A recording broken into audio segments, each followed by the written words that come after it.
আরে বন্ধু, কি আর বলবো। আসলে একসাথে অনেক দিন কাজ করতাম, আমি প্রবাসী একজন। আমার এক বন্ধুর সাথে হঠাৎ করে দেখা হলো। সে যে একটা ভাব, এখনও কিন্তু আমি তার কাছে টাকা পাই। আর সে যে সেই অতীতের কথা ভুলে গিয়েছে ভালো দিন পেয়ে। তা এইটা এখন আমি মনে মনে ভাবছি যে মানুষ স্বার্থের কাছে বিক্রি হয়ে যায়। আর এই যারা 2 নম্বর কোয়ালিটির লোক, এর কথা ওর সাথে, ওর কথা এর সাথে বলে পেস্কি লাগানো লোক,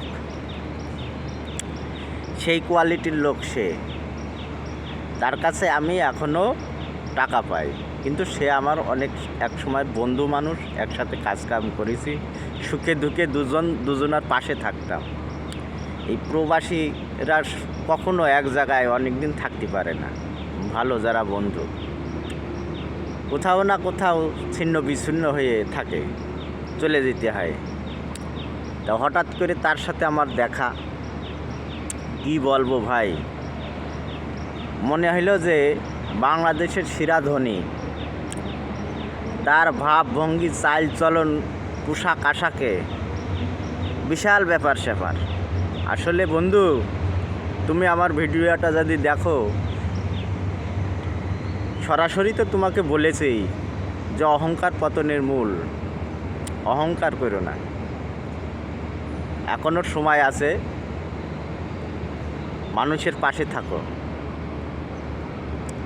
এখন তুমি তোমার ভালো দিন যাচ্ছে বলে দুঃখের দিনের কথা তুমি ভুলে গেছো। আমি কিন্তু এখনও ফ্ল্যাক্সি লোডের টাকা পাই, সেই করোনার সময়, মনে আছে? দুঃখের দিনের কথা কখনো ভুলতে নেই, কিন্তু আমি তো ঠাস করে তোমাকে বলতে পারতাম। তুমি যে গল্পগুলো আমার সাথে দিলে, এই কথাটা আমি তুলে ধরতাম যে তুই যে বাংলাদেশের সেরা ধনী, বাড়ি গাড়ি ইডা ওডা করেছিস, আমার হাতে গল্প দিচ্ছিস। তারপরে আমার আন্ডারে 20-25 জন লোক খাটে, আমি এখন বিশাল ব্যাপার, সুপারভাইজার, তাও ম্যানেজার পোস্টে আছি।